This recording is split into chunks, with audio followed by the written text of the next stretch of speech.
The early morning sun in Zaria always rose quietly, as though it feared disturbing the people below. But inside Philip's compound, silence was not peace. It was survival. Martha woke every day before the first cockcrow, her tired eyes forcing themselves open.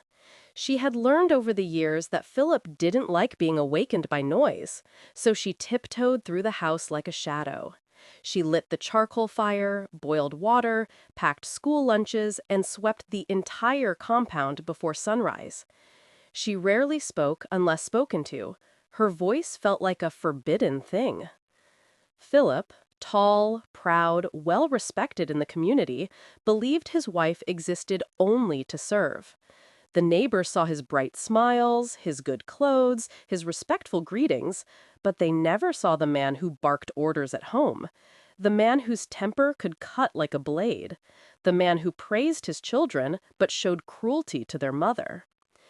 Grace, their first daughter, had noticed long ago that her mother flinched whenever Philip entered a room. John and Ruth were too young to understand, though they sensed the tension. To outsiders, Philip was a good father.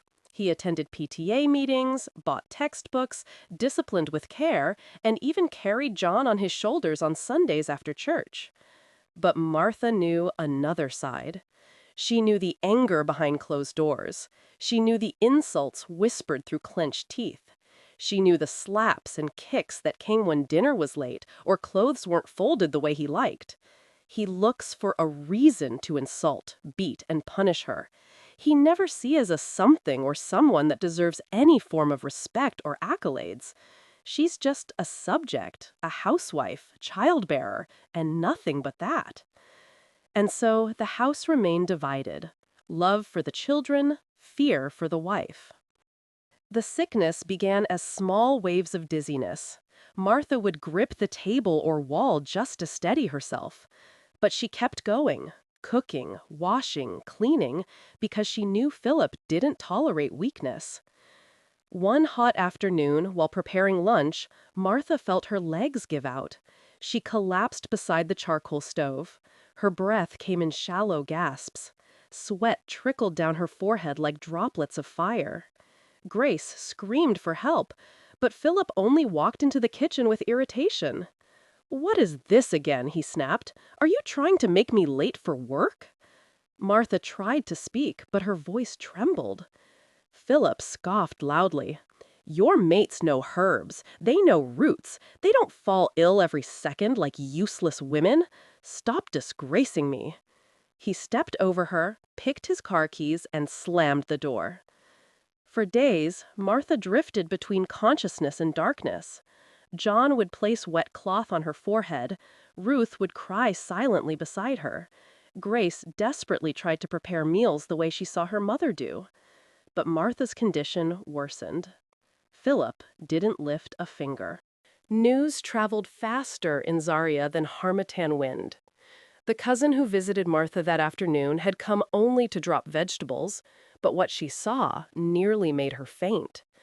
Martha lay on the mat beside the wall, her breathing shallow, eyes sunken, lips dry, her body trembling like a newborn chick in the cold.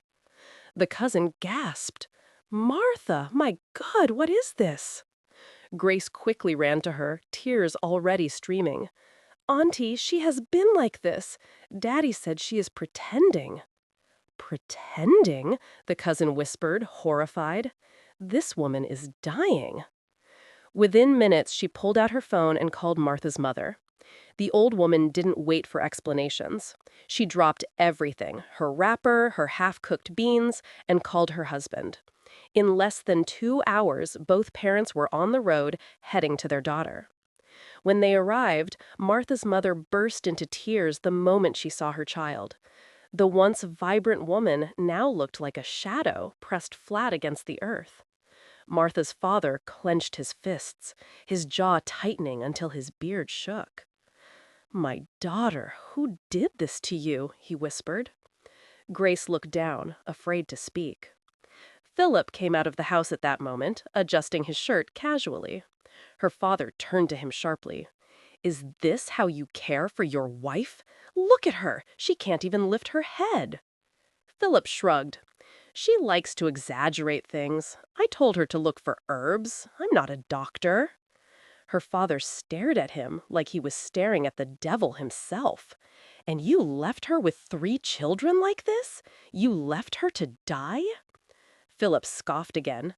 Please, carry her if you want, but make sure she comes back quickly. I can't be doing everything in this house. These children are not small again. The cruelty of the words struck the parents like stones. Martha's mother knelt beside her daughter, whispering prayers, placing her palms on her forehead, calling on God to preserve her life. They lifted her gently. Martha was too weak to stand, and carried her into their car. Grace ran after them. Mama, is she coming back? Her grandmother hugged the girl. We will bring her back when she is well. Take care of your siblings. And with that, they drove off, leaving Philip standing in the compound with a frown, as though someone had inconvenienced him. For the first time in years, Martha was being taken to a place of safety. The journey to Zaria felt like a lifetime. Martha drifted in and out of sleep. Her mother kept wiping her face with a wet cloth, while her father muttered prayers under his breath. When they arrived home, her younger siblings rushed out. Mama, what happened to her? Quiet, their mother said gently. Help us take her inside. They laid Martha carefully on a soft bed in her old room, the room where she used to braid her friend's hair, where she used to sing hymns, where she dreamed of a peaceful marriage. Now she returned, broken, but alive. For the first week, she could barely sit up. Her mother fed her spoonfuls of pap, water, light soup. She bathed her, prayed over her, and massaged her weak legs. Her father visited a herbalist and returned with carefully prepared roots. They were boiled into bitter mixtures that tasted like punishment, but they restored her slowly. Every morning he prayed beside her bed. Lord, if this man has done evil to my daughter, judge him, but strengthen my child, restore her bones, restore her joy. By the second month, Martha could walk from her bed to the veranda. Her cheeks filled out, her eyes brightened. She began to smile again, small smiles at first, then fuller ones. Her mother watched her closely. Martha, talk to me, she said one evening. What truly happened in that house? Tears filled Martha's eyes. Mama, everything happened. He insulted me until my spirit broke. He beat me. He called me useless. I was a servant, not a wife. I thought God wanted me to endure, but I nearly died. Her mother pulled her close, holding her like a child. You will not go back there. Martha trembled. But the children... Her father approached then, sitting heavily. The children will be fine for now. Philip can take care of them physically. But you, if you go back, we may lose you. Martha cried harder. If I stay, will God forgive me? Her father pressed her hand gently. God does not rejoice in your suffering. Marriage is not a death sentence. Those words were the beginning of her freedom. By the 4th month, Martha was completely transformed. Her skin glowed. She walked with confidence. She laughed with her siblings. She began helping in the market, learning small business tricks. She looked like a woman reborn. That's when she told her parents the final decision. I am not going back. They nodded. We support you. But they also insisted the older children remain with Philip temporarily. Martha agreed, reluctantly. But deep inside, she vowed to find a way to reunite with them one day. Philip never called to ask about her health. He only called to complain. When will you come back? These children are stressing me. Martha hung up each time, her heart steady. She was done being his shadow. Frustrated and overwhelmed, Philip traveled to Zaria to fetch her. He arrived with annoyance already written on his face. But when he saw Martha, healthier, fresher, brighter, something inside him twisted into jealousy. Her parents welcomed him politely, though their patience was thin. Philip greeted briefly and demanded, "Where is my wife?" Martha stepped out, calm and steady. "I'm not coming back with you," she said. Philip laughed in disbelief. "You think this is a joke? You are my wife. Pack your things. Let's go. I can't continue taking care of those kids and the house. It is too much, and I'm not cut out for that." "No," she said. "I won't live with you again. I will visit my children, but I'm done." That single sentence ignited Philip's rage. He cursed, shouted, insulted her lineage, her upbringing, her body, her faith. He called her ungrateful. He called her shameless. He told her he would take the children to where she can never see them if she refuses to come back with him. Or, even if he chooses to leave them in the house, she's not to come close to them. So, if she wants to see the kids, she should pack her bags and come with him. Then he added, "Listen, I won't come here or call for this again. This is your last chance. And just as a reminder, no man will look at you again. There are a lot of single ladies begging men to bear their names, so don't be delusional, my darling." Her father stepped forward, lifted a stick, and chased him out of the compound. At work, Philip became a habitual latecomer, something he never did before. He zones out during meetings. Sometimes he dozes off. That fetched him several queries from his superior. He called on his family members to go plead on his behalf. His mom and dad went to Martha's house, though reluctantly. And after several hours of talking, they left.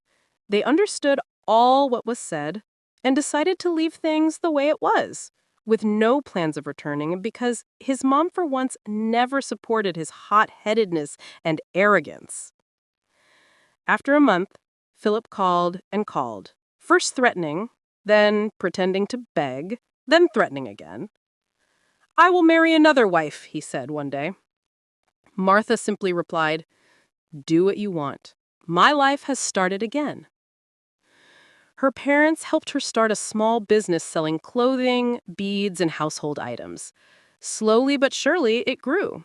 She met new people, formed new friendships, started attending church again, and for the first time in many years, she laughed freely. Every 3 months, she traveled secretly to Kaduna to watch her children from a distance. She stayed at a small lodge, contacted Grace, now 16, and always reminded her, "Don't tell your father. Not yet." She sent money, school supplies, and clothes through the girl. Her heart bled every time she had to leave without hugging them. A year and 2 months passed. Then, Philip remarried. He married a younger woman called Gift. The ceremony was just a small one, with few family members in attendance. Gift was beautiful, confident, and outspoken. She caught Philip's eye, and he immediately began showering her with promises. The marriage was sweet. Philip acted gentle, careful, loving, the same mask he wore when he first married Martha. He showered her with gifts, money, and attention, took her out for drinks and small chops during the weekends. Gift was thankful the first woman left. In her mind, Martha was foolish and ungrateful to leave such a beautiful marriage. She loved him so much and extended same love to the kids. Martha would call Grace often and speak with her other kids, always reminding them to respect their dad and stepmom. Sometimes she extends her warm regards to Gift. Once, she'd spoken to Gift via Grace's phone when Gift lost her dad. They connected, but later, when Philip got to know that, he forbade her from ever talking to Martha again. She respected him. But as usual, one cannot pretend forever. Masks always fall. One evening, Gift didn't hear him knock on the gate because she was in the bathroom. When she finally rushed out, wrapping her towel, Philip slapped her. The sound echoed through the compound. But unlike Martha, Gift didn't freeze. She stared at him, shocked, offended, but not afraid. She left him and went back to the bathroom. Later that night, he apologized, and she decided to let it slide. Gift got pregnant and gave birth to a boy, and he acted all nice during the period of her pregnancy. Then came a day. A month after she put to bed, she was feeling weak and couldn't cook for the household. She instructed Grace, her stepdaughter, to cook, and Grace cooked, but added a little more salt to the food, which wasn't really bad. When Philip returned from work, his daughter served him, and after tasting the meal, he spitted it out and started cursing his wife Gift, comparing her to Martha, saying was a better cook. She tried to explain that she wasn't the one who prepared the meal because she feels sick. Then he called her stupid and lazy, said Martha would never say such. Then she said, and yet you couldn't keep her. He raised his hand and slapped her. When he tried to slap her again, she blocked it, pushed him into the wall, and beat him so thoroughly he could barely stand. Then she said, consider this your first and final warning. I might look fragile, but I am not. I won't take the shit you dished out to Martha. I know how you treated her. Your kids and the neighbors told me everything. Then she left to take care of her child who was crying in Grace's arm. Philip blamed it on tiredness. He tried again, weeks later. She beat him again. This time he went to the clinic with swollen eyes and split lips. Gift had no plans of tolerating nonsense from any man. Slowly, she took charge of the house. She spoke loudly. She commanded Philip around like a stubborn child. She insulted him in front of neighbors. She refused to cook unless she wanted to. She left him outside the gate more than once. In the neighborhood, whispers spread. Ah, Philip, the lion, has become a goat. Gift had turned him for handbag. At work, he remained respected. At home, he was a prisoner. After 3 years, he eventually tried filing for divorce. Gift refused.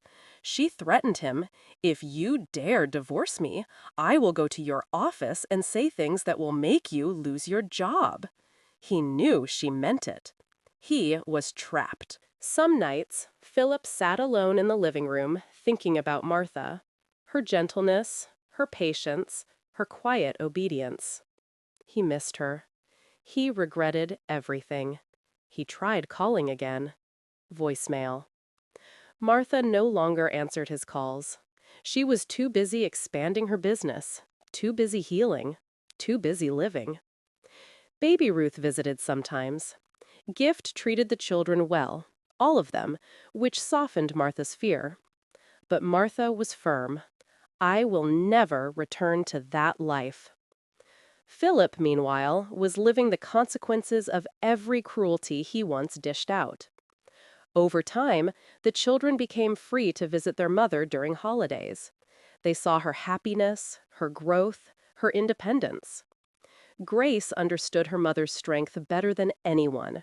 She kept their secret communication alive, sending updates, photos, and messages. Philip watched silently as the life he controlled slipped through his fingers.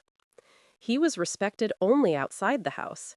Inside, he was mocked, ordered around, and sometimes ignored. The same way he treated Martha. Karma had completed its circle. Martha, finally free, built a future filled with peace. Philip, trapped in his own bitterness, learned a harsh truth. A man who destroys a good woman may one day find himself destroyed by the very life he created.